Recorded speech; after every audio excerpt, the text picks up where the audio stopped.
আজ ইফতার স্পেশাল মুচমুচে ডিমের পকোড়া শেয়ার করছি। ডিমের এই পকোড়া বা চপগুলো খেতে খুবই মজার হয়, আর পকোড়াগুলো বানাতে মাত্র 10 মিনিট সময় লাগবে। ঘরে থাকা অল্প কিছু উপকরণ দিয়ে খুব সহজেই ইফতারি স্ন্যাক্সগুলো যে কেউ বানাতে পারেন। ডিমের চপগুলো বানানোর জন্য 2টো সিদ্ধ ডিম নিয়েছি। ডিমগুলো 4 পিস করে কেটে নিতে হবে, তবে আপনারা চাইলে একটা ডিম হাফ করেও কেটে নিতে পারেন। আর আমি এখানে 2টো ডিম দিয়ে পকোড়া বানিয়ে দেখাচ্ছি, আপনারা আপনাদের প্রয়োজন মতো ডিম নিয়ে নেবেন। ডিমগুলো লম্বা লম্বা পিস করে কেটে নিয়েছি। এখন একটা মিক্সিং বোলে হাফ কাপ বেসন নিয়ে নিলাম। এর সাথে হাফ চা চামচ চিলি ফ্লেক্স, হাফ চা চামচ জিরে গুঁড়ো, হাফ চা চামচ হলুদ গুঁড়ো, 2টো কাঁচা লঙ্কা কুচি, 1 চা চামচ আদা আর রসুনের পেস্ট, সামান্য কালো জিরা, একটা পেঁয়াজ কুচি আর 1 চা চামচ লবণ দিয়ে দিলাম। এখন হাত দিয়ে সব কিছু ভালো করে মিশিয়ে নিতে হবে।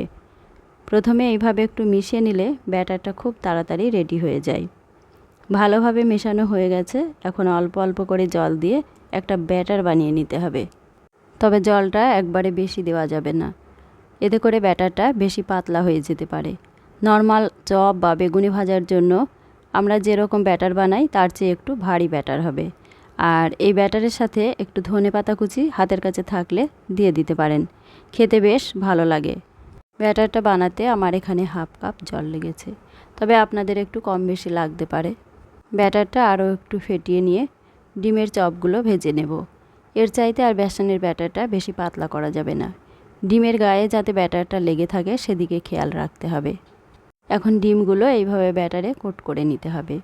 ডিমের কোনো অংশ যেন খালি না থাকে সেটা খেয়াল রাখতে হবে। এদিকে আগে থেকেই প্যানে তেল গরম করতে বসিয়ে দিয়েছি, আর চুলার ফ্লেমটা মিডিয়াম করে দিলাম।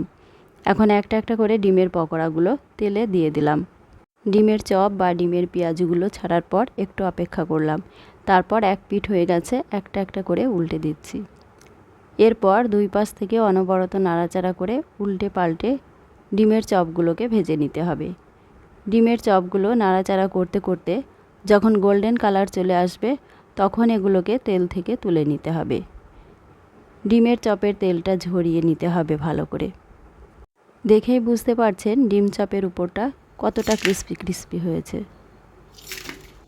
মাত্র 10 মিনিটে তৈরি হয়ে গেল মুচমুচে মজাদার ডিমের পেঁয়াজু বা ডিম চপ। এইভাবে একবার বাড়িতে বানিয়ে দেখুন, ইফতার টেবিলে কাড়াকাড়ি শুরু হয়ে যাবে। এই চপগুলো দেখতে খুব একটা সুন্দর না হলেও কিন্তু অসম্ভব মজার হয়েছে খেতে। একটা ভেঙে দেখাবো উপরটা কতটা মুচমুচে আর ভিতরটা কতটা সফট। আশা করি আমার ডিম চপের রেসিপিটি আপনাদের ভালো লেগেছে। ভালো লাগলে প্লিজ লাইক, কমেন্ট ও শেয়ার করুন, আর আমার এই ছোট্ট চ্যানেলটা সাবস্ক্রাইব করুন। সবাইকে অসংখ্য ধন্যবাদ।